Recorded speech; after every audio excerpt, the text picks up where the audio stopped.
Hello everyone, welcome back to my YouTube channel. Friends, आज के इस लेक्चर में हम कवर करने वाले हैं अपना न्यू टॉपिक और आज का हमारा टॉपिक है कॉन्स्टिट्यूशनल अमेंडमेंट यानी कि संविधान संशोधन। देखिए, इससे पहले मैंने एक वीडियो बनाया था कि हमारे संविधान में संशोधन क्यों ज़रूरी होता है, क्योंकि आपने देखा होगा कभी किसी चीज़ को लेकर संविधान में संशोधन होता है, कभी किसी चीज़ को लेकर होता है।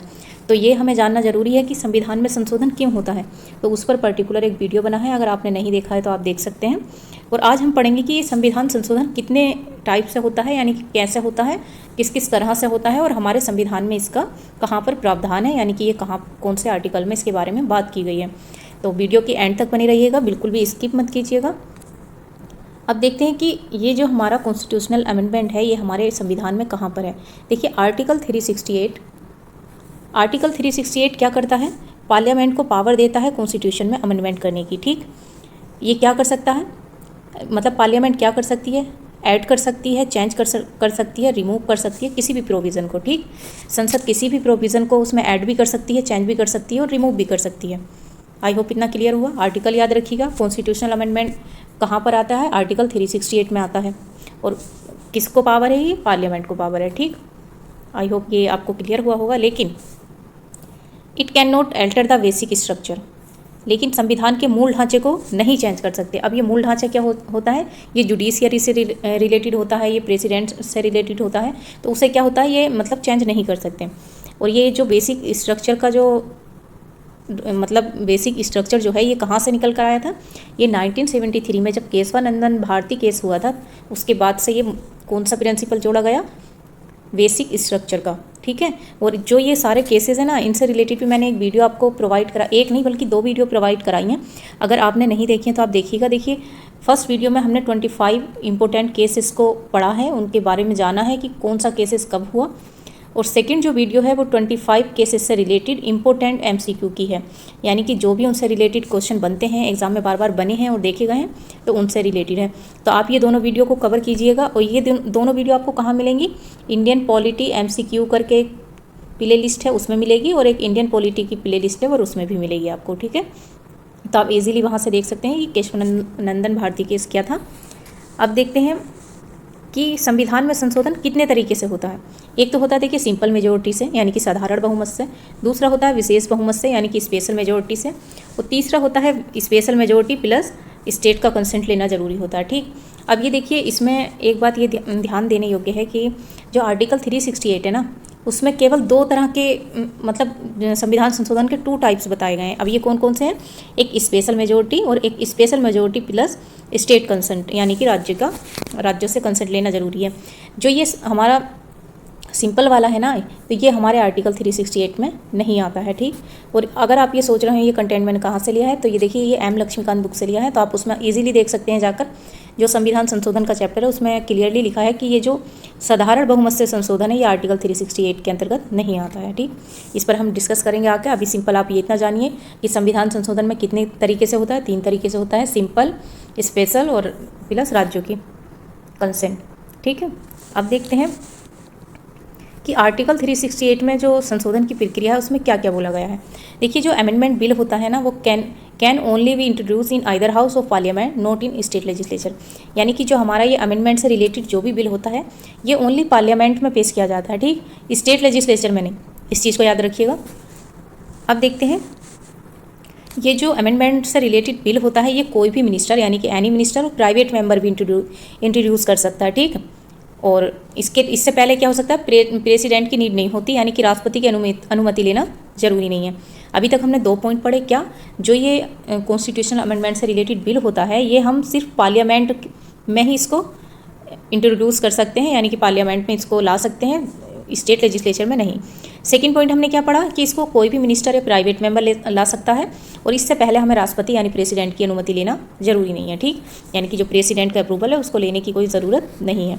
अब देखते हैं हम थर्ड पॉइंट हमारा क्या है कि विधेयक को दोनों सदनों में विशेष बहुमत से पारित कराना अनिवार्य है। यानी कि ये जो बिल होता है कॉन्स्टिट्यूशनल अमेंडमेंट का, इसको दोनों हाउस में स्पेशल मेजोरिटी यानी कि 2/3 मेंबर से पास कराना जरूरी होता है। अब ये स्पेशल मेजोरिटी में क्या होता है कि मेंबर्स जो भी पार्लियामेंट में प्रेजेंट हैं और जो भी वोटिंग करते हैं उसको क्या बोलते हैं, मेजोरिटी ऑफ टोटल मेंबरशिप। ठीक, याद रखिएगा।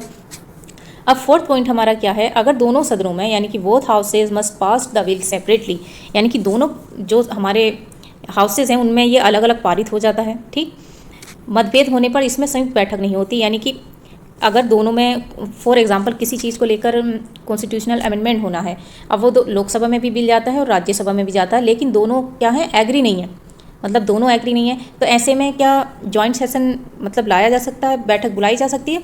तो नहीं बुलाई जा सकती, इस बात को याद रखिएगा। अगर डिसएग्रीमेंट है तो no joint session is allowed in case of disagreement, ये याद रखिएगा। अब देखते हैं पॉइंट 5 हमारा क्या है, यदि विधेयक संघीय ढांचे को प्रभावित करता है, यानी कि कोई भी फेडरल स्ट्रक्चर से रिलेटेड कोई पॉइंट है हमारा। फेडरल स्ट्रक्चर क्या होता है, जैसे कि मैंने फेडरल सिस्टम से रिलेटेड एक वीडियो और प्रोवाइड कराई है, अगर आपको इसको समझना है तो आप उस वीडियो को देख सकते हैं, इजीली आपको इंडियन पॉलिटी की प्लेलिस्ट में मिल जाएगी, या आप सर्च करेंगे Chand scholar academy why federal system, तो वो आपको वो इजीली मिल जाएगी। तो देखिए, अगर फेडरल स्ट्रक्चर से रिलेटेड कोई मैटर होता है तो उसमें क्या होता है, जैसे सेंट्रल स्टेट रिलेशन, फेडरल का मीनिंग क्या होता है कि जहाँ पर सेंट्रल और स्टेट दोनों क्या हो, एक दूसरे को कोऑपरेट करते हो, ना कि दोनों एक दूसरे के कॉम्पिटिटर हों, तो उसको क्या बोलते हैं, फेडरल सिस्टम बोलते हैं। ठीक, तो ऐसे में क्या होता है, इसे क्या करना पड़ता है, आधे से ज़्यादा राज्य यानी कि 28 स्टेट हैं कम से कम, उसमें से आधे से ज़्यादा राज्यों का क्या लेना पड़ेगा, अप्रूवल लेना पड़ेगा। ठीक, तब क्या होगा, ये सिंपल मेजोरिटी से पास होगा, याद रखिएगा। अगर कोई ऐसा विषय है जिसमें क्या जो हमारे फेडरल सिस्टम को प्रभावित करता है, तो ऐसे में हम आधे राज्यों से ज़्यादा राज्यों के जो विधानमंडल होते हैं उनसे हम सिंपल मेजोरिटी से उस बिल को पास कराएंगे, देन वो चेंज हो पाएगा। ठीक है, अब देखते हैं हम 6.6 हमारा क्या है, जैसे हमारा बिल जो है वो पार्लियामेंट में भी पास हो गया और जो हमारे रिक्वायर जितने स्टेट थे उनसे भी पास हो गया, फिर इसे कहाँ भेजा जाता है, फिर इसे प्रेसिडेंट के अप्रूवल के लिए भेजा जाता है। देन क्या होता है, प्रेसिडेंट इस पर अप्रूव कर देते हैं, तो ये बिल क्या बन जाता है, इसे हम रोक नहीं सकते, और ना ही प्रेसिडेंट का क्या रोल है इसमें। देखिए, जैसे कोई बिल है वो हमारा लोकसभा से पास हो गया, राज्यसभा से पास हो गया, और उसके बाद जो हमें मतलब फेडरल स्ट्रक्चर से रिलेटेड है तो स्टेट के पास गया, स्टेट लेजिस्लेचर ने भी उसको पास कर दिया, देन वो आएगा हमारा राष्ट्रपति के पास। अब राष्ट्रपति क्या करेंगे, इसे रोक नहीं सकते और ना ही इसको रिटर्न कर सकते हैं। ठीक, तो अब राष्ट्रपति क्या करते हैं, एंड में इसको अप्रूवल दे देते हैं, एक सेकेंड, इसको अप्रूवल दे देते हैं, तब ये क्या हो जाता है, ये एक कॉन्स्टिट्यूशनल अधिनियम बन जाता है और हमारे संविधान का एक न्यू पार्ट के रूप में जुड़ जाता है। ठीक, तो ये थे हमारे कॉन्स्टिट्यूशनल अमेंडमेंट का तरीका। अब सिंपल सा समझिए आप, कोई एक बिल है, अब उस बिल को हम अपने किसी भी चीज़ से रिलेटेड लाते हैं, फॉर एग्जांपल एजुकेशन से रिलेटेड एक बिल आया, पहले वो लोकसभा में जाएगा या राज्यसभा में जाएगा या कहीं पर भी जा सकता है, यानी कि पार्लियामेंट में जाएगा। ठीक, उसके बाद वो प्रेसिडेंट के पास जाएगा, प्रेसिडेंट उस पर अपना अप्रूवल देंगे, देन वो बिल क्या बन जाएगा, एक एक्ट बन जाएगा। ठीक, यानी कि अधिनियम बन जाएगा।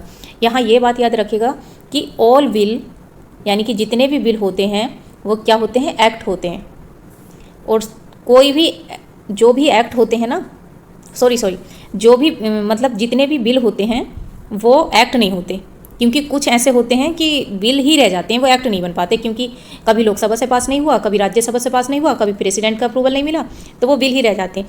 लेकिन जो भी एक्ट होता है यानी कि अधिनियम होता है वो बिल जरूर होता है, क्योंकि जब पहले बिल होगा तभी तो वो लोकसभा, राज्यसभा और प्रेसिडेंट से पास होकर प्रेसिडेंट का अप्रूवल मिलने के बाद एक्ट बनेगा। तो ये चीज़ याद रखिएगा।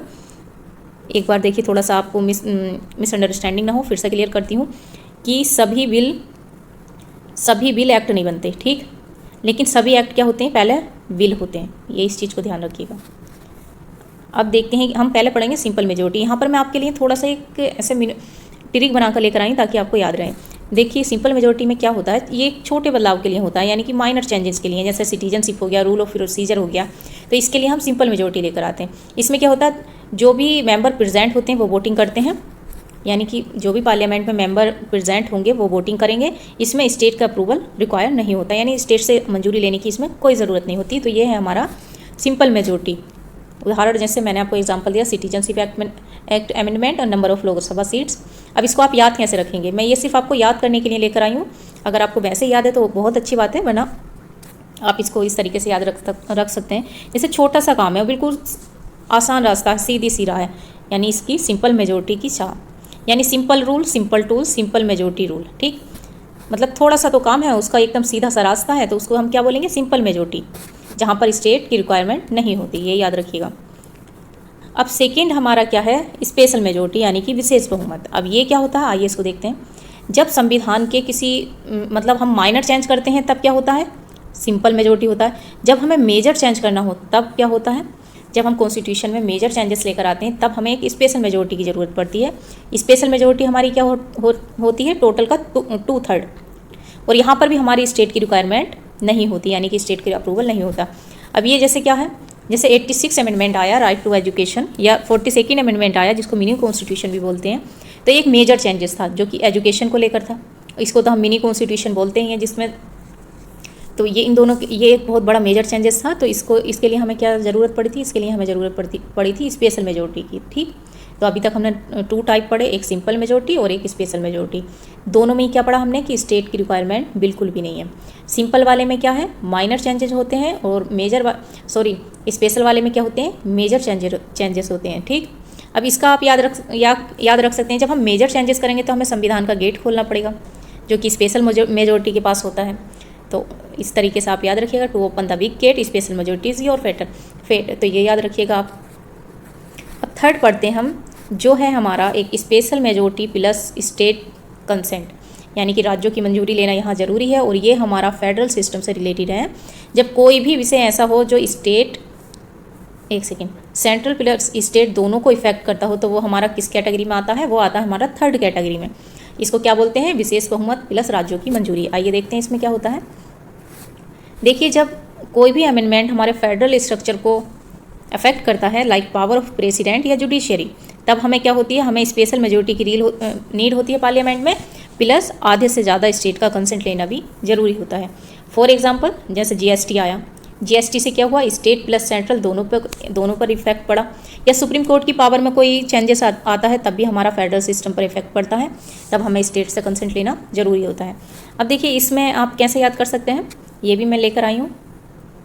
जब हमें फेडरल स्ट्रक्चर बदलना हो तो राज्यों की मंजूरी पहली शर्त बने, यानी कि फेडरल सिस्टम को चेंज करेंगे तो राज्यों से मंजूरी लेना जरूरी है। तो ये थे हमारे 3 टाइप। आई होप आपको समझ आया होगा कि हमारे संविधान में संशोधन कैसे होता है। एक मैं इस पर आपको क्विक रिवीजन कराती हूँ। एक सेकेंड, कोई हम प्लेन जगह ले लेते हैं। ठीक, अभी तक हमने क्या पढ़ा कि जो कॉन्स्टिट्यूशनल अमेंडमेंट एक्ट है, कॉन्स्टिट्यूशनल अमेंडमेंट है, वो हमारे कॉन्स्टिट्यूशन में कहाँ पर दिया गया है, एक सेकेंड, हमारे कॉन्स्टिट्यूशन में दिया गया है 368 आर्टिकल में। ठीक, अब इसमें कितने टाइप का कॉन्स्टिट्यूशनल अमेंडमेंट का तरीका जो बताया वो कितने टाइप से बताया है, 2 टाइप से। फर्स्ट है हमारा स्पेशल मेजोरिटी, सेकंड है हमारा special majority plus state consent. ठीक, और जो हमारा फर्स्ट सिंपल मेजोरिटी है उसके लिए हमारे इस वाले आर्टिकल 368 के आर्टिकल में नहीं बताया गया है। ठीक, हमने तीनों चीज़ें पढ़ी। और ये बिल हमारा कहाँ लाया जा सकता है, ये हमारा लोकसभा या राज्यसभा दोनों में लाया जा सकता है, जबकि स्टेट लेजिस्लेचर में इसको नहीं लाया जा सकता। बिल आने के बाद दोनों जगह से पास होने के बाद प्रेसिडेंट का अप्रूवल जरूरी होता है। जब प्रेसिडेंट इसको अप्रूव कर देते हैं तब ये बिल क्या बन जाता है, ये बिल एक्ट बन जाता है। I hope it is clear. अगर वीडियो अच्छा लगा हो और कुछ आपको समझ आया हो तो कमेंट सेक्शन में ज़रूर बताइएगा, और अपने फ्रेंड्स के साथ शेयर करना नहीं भूलिएगा। Thank you.